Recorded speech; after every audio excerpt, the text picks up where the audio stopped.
Thank you for joining us. I'm Ralph Quintal with News 20 at 5. Let's get into it. The Henry Segura trial is heating up now that new evidence has been presented that could prove his innocence in the 2010 murders of his girlfriend, Brandy Peters, and her 3 children. According to Segura's defense team, they believe Peters' murder was a result of her ties to a drug trafficking organization.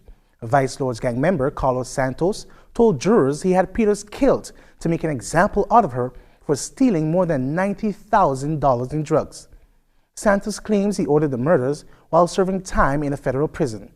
However, prosecutors aren't buying it and believe that Segura committed the murders to avoid paying $20,000 in back child support. If found guilty, Segura could face the death penalty.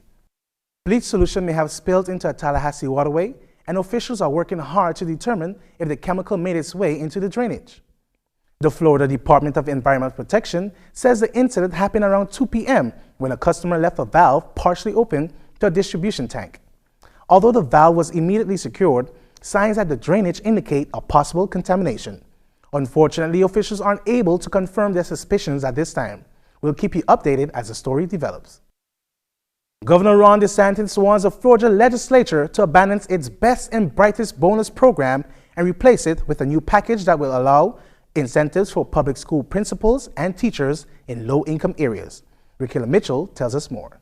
Governor Ron DeSantis recently proposed a record $91.3 billion budget, making this budget the highest proposed budget in state history. His proposal mainly focuses on public safety, the environment, and education. County Commissioner Mary Ann Lindy talks about how she's pleased with the proposal and how this budget affects Leon County residents. With the governor's, a lot of the things he's been doing, as a lot of people have, I'm sure, particularly the environmental issues.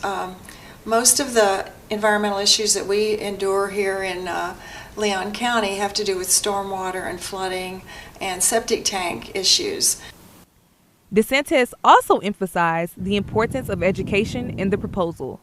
Florida A&M professor Bill Proctor is excited to see where the allocated money goes. I hope that the money that's been proposed will generate a new creative burst. It will bring the state of Florida to a new civics outline, African American history. DeSantis is proposing a $21.7 billion for K-12 schools, with $423 million going towards reducing teacher shortage. Governor DeSantis' budget emphasizes education. DeSantis wants to double the increase of per-student spending and overhaul how the state rewards its teachers.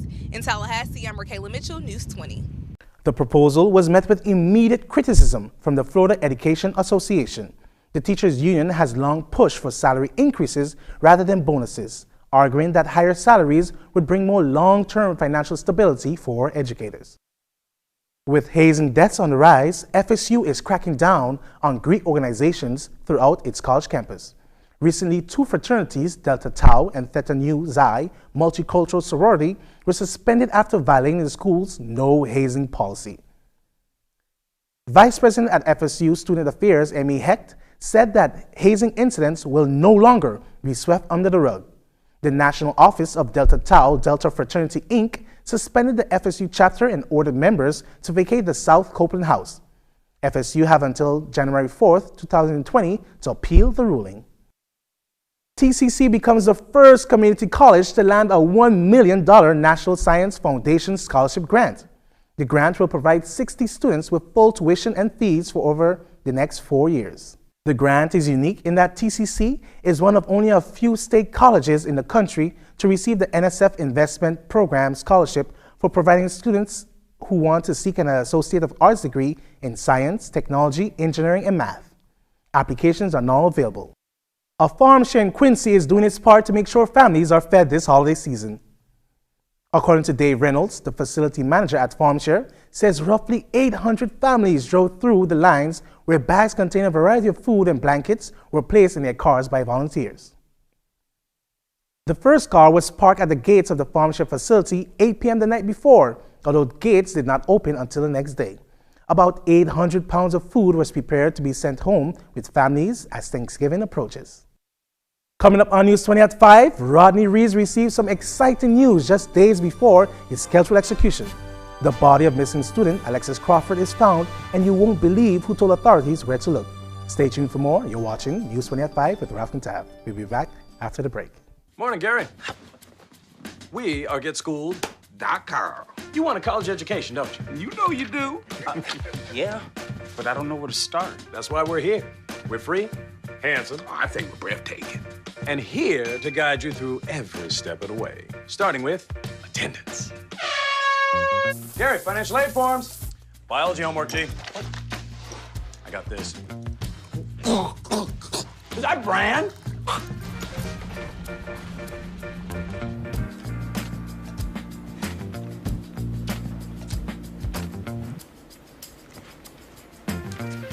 Colleges love extracurricular activities. Chess really isn't my thing. I got this.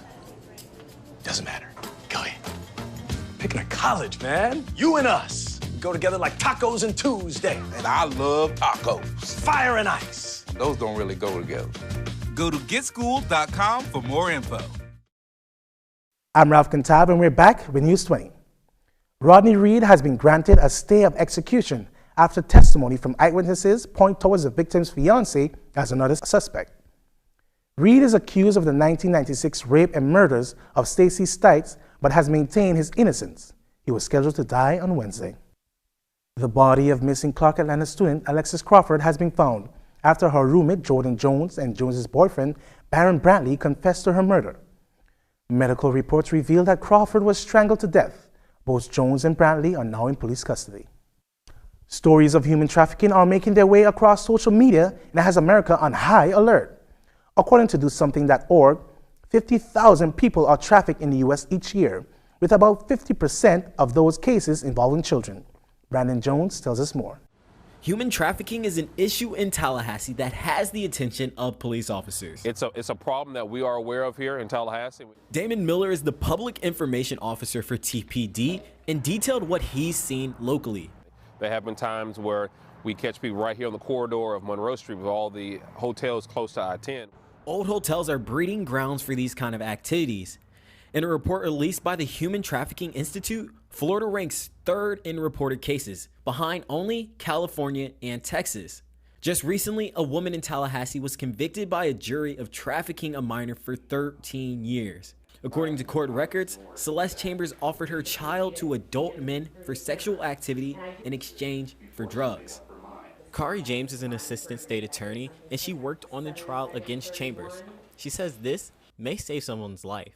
If you're there and you see a kid kind of walking around looking over their shoulder and there's an adult standing in the corner watching them and they're not behaving normally for that kind of situation, call 911 and let them know that. You're not going to get in trouble for calling. They're going to come out and investigate the situation, and you might save someone's life. As for Chambers, her convictions mean she'll be sentenced to life in prison. Although human trafficking is a global problem, many don't realize it's happening right here in their local communities. Tallahassee police say even the smallest tip can help solve many crimes. Reporting from the Leon County Courthouse, I'm Brandon Jones, FAMU TV 20. The Human Trafficking Hotline urges anyone who sees suspicious activity or feel like they are in immediate danger to contact 911 right away. With the support of more than 150 volunteers, an average of 100,000 calls are accepted annually. President Trump is in a hot seat after a witness allegedly overheard a U.S. ambassador tell Trump that Ukraine would investigate Joe Biden. David Holmes told lawmakers during an impeachment inquiry that U.S. Ambassador Gordon Sondland told Trump that the Ukrainian president would do anything he asked just one day before Trump asked Zelensky to investigate former Vice President Biden. Bolton stated that the lifting of aid to Ukraine would be dependent on whether Zelensky could impress Trump during their September meeting. The president has denied any involvement since. A 70-year-old man is dead in Hong Kong after being struck by a brick during a protest. The unidentified man died during the upheaval. According to police, he was volunteering clearing the road of bricks thrown during demonstrations. The death of the man is likely to further tensions in the city. When we return, Florida State has high hopes of being eligible for the Independence Bowl after landing a big win. FAMU's football team strikes again, and Colin Kaepernick could be working things out with the NFL. Find out more when we return from a quick break. Florida A&M University students continue to define themselves as role models, pace setters, and young professionals on the global scale. Choosing FAMU has helped me to discover the world. I've had the opportunity to help America's deployed military families by educating their children in Spain, Italy, Germany, Switzerland, France, Austria. So how many stamps do you have in your passport? A lot. For more information about Camp Adventure and our other programs, visit discoverfamu.com.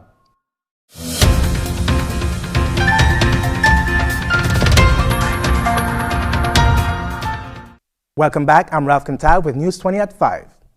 Florida State received some good news after beating Alabama State as it announced that the football team is eligible for the Independence Bowl. The win sends FSU to the bowl after missing one in 2018. FSU has been to 36 consecutive bowls from 1982 to 2017. FSU will be without 3 offensive starters for the game. Junior running back Cam Akers, junior tight end True McKitty, and freshman left tackle Darius Washington will not be available.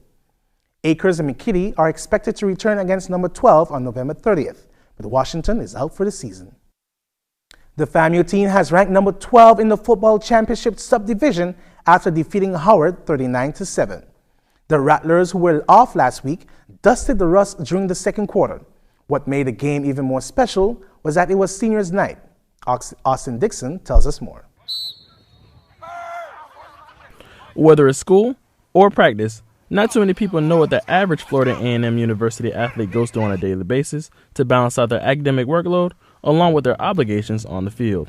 Current FAMU senior linebacker Elijah Richardson describes his life not only as a student athlete, but how he has to find a balance between being a father off the field. It takes a lot of time away, and I actually got a family, wife, and 2 kids at home, so it kind of takes a lot of time away from them. But they kind of understand the sacrifice, and it just, you just got to put your best work towards it. With the hectic schedule student athletes face on a daily basis, Florida A&M University head football coach Willie Simmons highlights an in-depth reality about the players on his team and how they continue to exceed expectations far beyond you have 20 hours of mandated sports activity from the respect to sport, but then you're still required to go to class 15 hours a week.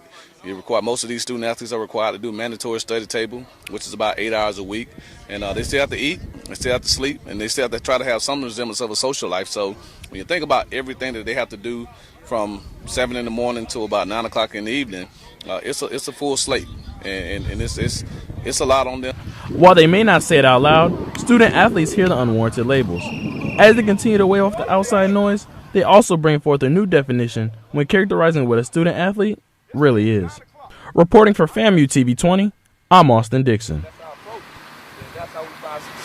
While being a student athlete requires excellence both on and off the field, the FAMU Rattlers have learned to balance it all. FAMU concludes the season next Saturday in the 40th annual Florida Blue Florida Classic against rival Bethune-Cookman University. Colin Kaepernick has decided against appearing at a workout set up by the NFL at the Atlanta Falcons facility. Kaepernick indicated that the workout was moved because he wanted more people to see what took place. He threw passes for about 40 minutes before signing autographs for fans. D'Angelo Russell is out for 2 weeks after sustaining a thumb injury. The team announced that an MRI confirmed Russell sprained his right thumb in Friday's loss to the Boston Celtics. He will be reevaluated in 2 weeks. Coming up on News 20, Second Harvest provides children with a meat assistance program. Don't change that dial. We'll be right back.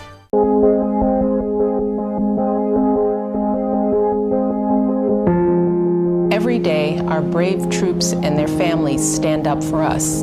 For years, we've asked so much of so few. Now we have a chance to serve these heroes. To give time, offer comfort, or lend a hand. To ease the burden on a military family. Let's honor their service by volunteering ours. Welcome back. I'm Ralph Cantal. Children in Tallahassee are in for a special treat, but not just this holiday season, with programs that provide assistance to students. Here's more on the story. You have kids who are very defensive. So if they're defensive, it's like they're coming off like mean and get away, but that's their way of handling and dealing with their type of pain. Well, that concludes our program. Until next time, I'm Ralph Cantal with News 20 at 5. Thank you for watching.